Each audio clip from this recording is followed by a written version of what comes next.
Alright, got the sun behind me, got the road in front of me, and I got you lovely people here watching me on YouTube. And I'm just going to jump right into it. I'm 3D, and this is Tales from the Driver's Seat. Okay, so the first story I want to talk about, I don't like to go into politics. It's not my thing. There's no right or wrong answer. Everybody, it's all opinion, and everyone is entitled to it. So I don't like to try and take that away from people. Maybe sometimes I can try to argue logically about why I feel a certain way. And on the whole, usually most people and we get along great. I don't like to alienate people at all. I'm all about empowering people to think for themselves, and if that means that they still believe the way that they believed before we met, then cool. As long as you arrived at that on your own, I'm not here to influence you one way or the other. But so, that being said, a fun story came out of Oklahoma City this afternoon, or I think it was a little bit before noon. A group of LGBT plus students went down to the Capitol, I think in relation to the bathroom bill that's not unlike the one that we've seen recently. I think North Carolina was the most notable example that I've seen recently, in the headlines or whatever. So basically, sorry, driving comes first.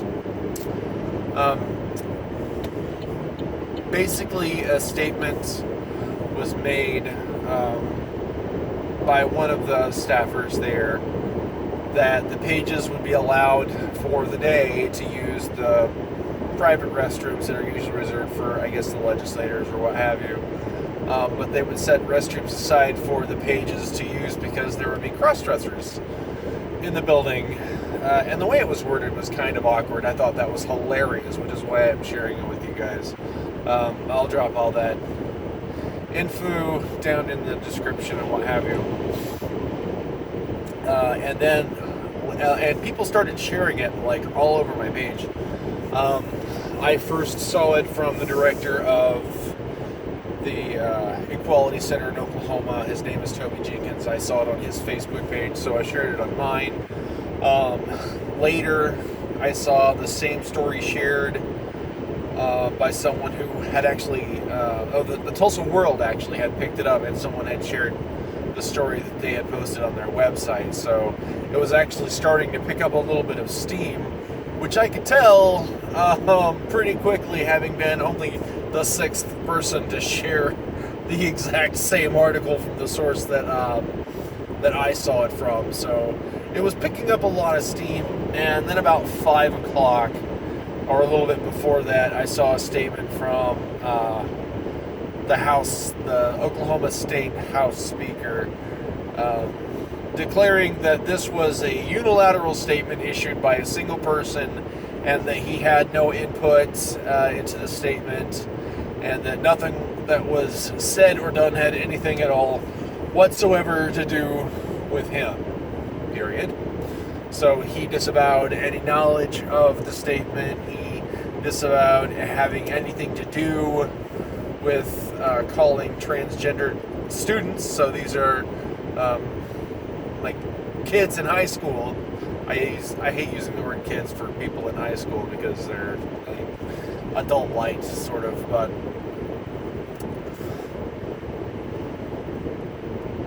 it was kind of cringeworthy, the apology, non-apology that was issued by the state House Speaker. That was kind of fun. So a lot of really, really good interactions are coming out. People are railing him for the state speaker, that is, for claiming to have no knowledge or input into the statement or the decision. But their argument is that opening up those restrooms for use by the pages which if you didn't know, a page is basically a young person, I think middle school, high school age. They take them down to Oklahoma City and basically let them intern for a bit. Sorry, I was dodging roadkill there. Driving first. So basically, they took them down, or they basically interned at the Capitol down in Oklahoma City. So allowing them to use the legislator bathrooms apparently is not devoid of having some say-so from the legislators that also have to use those bathrooms. I don't know. I've never been a page there.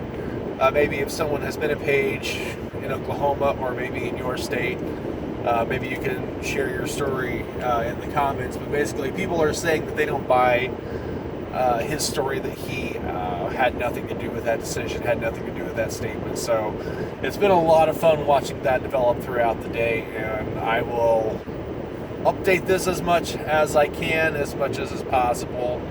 Hopefully a lot of fun stuff. I personally tried to call the cell phone number because I think it was after hours when I finally got around to calling.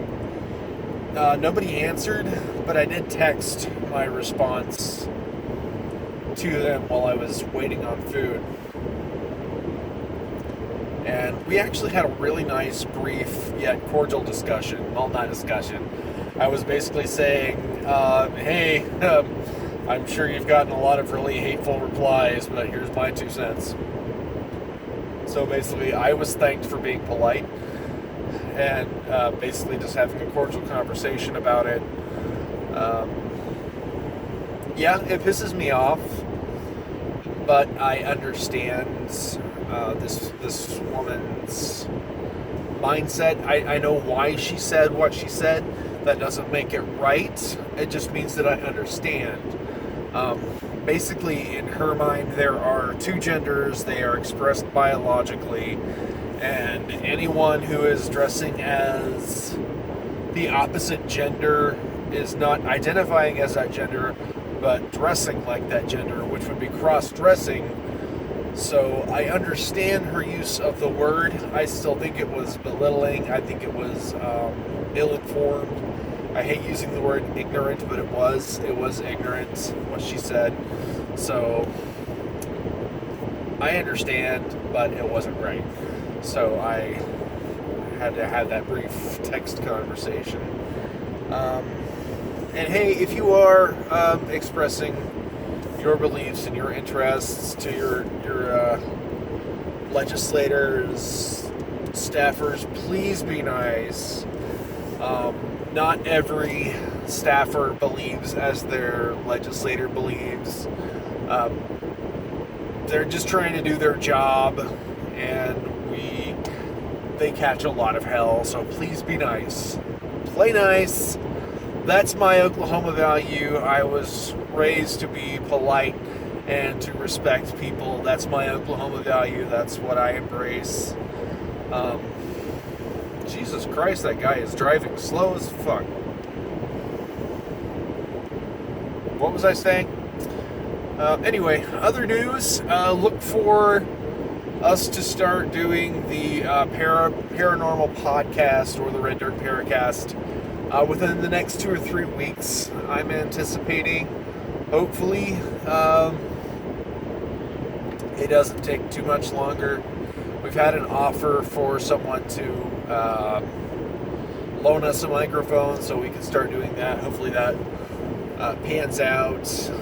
And hopefully we've got a couple of other people coming on. So one of them is offering to do some engineering for the podcast. I don't know what that entails. If that means that I don't have to sit and do all of the audio mixing and the editing and the production work, that is phenomenal. That is awesome. Not that I don't want to do it. I can do it. I'm perfectly capable of doing it. I have the software. I have the experience, but that means that I don't have to do it all. That takes quite a bit off of my plate. I can focus on being more of talent than anything else. So